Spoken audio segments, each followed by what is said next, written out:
Welcome to my channel. तो आज हम करेंगे प्रिंसिपल ऑफ मैनेजरियल फाइनेंस का चैप्टर नंबर 4 का क्वेश्चन नंबर 2, जो कि है डेप्रिसिएशन का ही।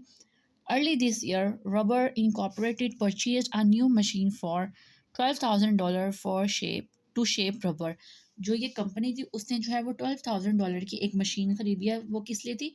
रबर को शेप देने के लिए। It is estimated that the new machine will have a recovery period of 3 years with the expected average value of $2,500। इसकी जो न्यू मशीन थी उसका रिकवरी पीरियड क्या था? 3 साल का। और कितने की थी वो एक्सपेक्टेड? जो उसकी सैलरीज थी वो वैल्यू थी $2,500 की। Use the markers depreciation percentage presented in table 4.2, develop a depreciation schedule for the new machine.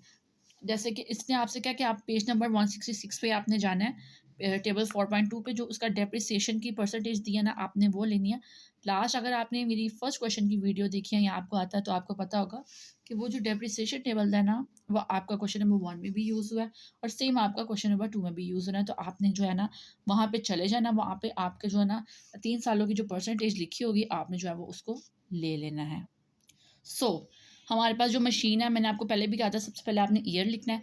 3 सालों का रिकवरी पीरियड है तो यहाँ पे हम क्या लिखेंगे? 4। आपने 4 सालों तक जो है वो लिखना है।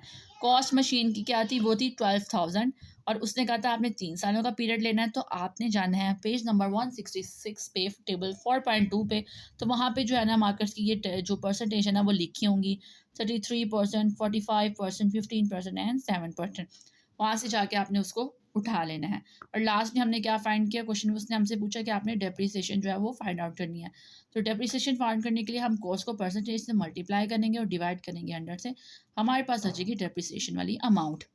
12,000 का हम 33% अगर लेते हैं ना, तो हमारा आंसर आता है $3,960। आपने ये ज़रूर याद करना है क्योंकि कॉस्ट डॉलर में है तो डेप्रिसिएशन भी आपने किस में निकालनी है? डॉलर्स में निकालनी है।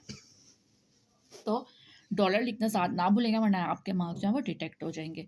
तो 12,000 का 45% आएगा $5,400, 15% आएगा $1,800, 7% आएगा $840। तो परसेंटेज अगर आप प्लस करें कि आपकी 100 होगी और टोटल आपने डिप्रिसिएशन करना है ना, तो वो क्या बन जाएगा?